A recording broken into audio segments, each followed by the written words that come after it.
The world is full of giants.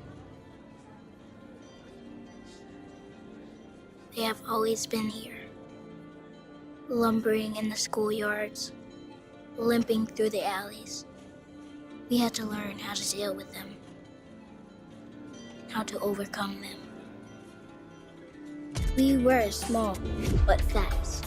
Remember? We were like a wind appearing out of nowhere.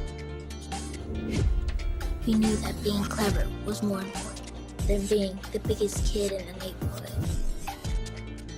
As long as we keep our heads down, as long as we work hard, trust what we feel in our guts, our hearts, then we're ready.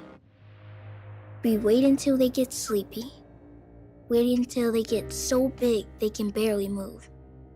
Then we walk out of the shadows, quietly walk out of the dark,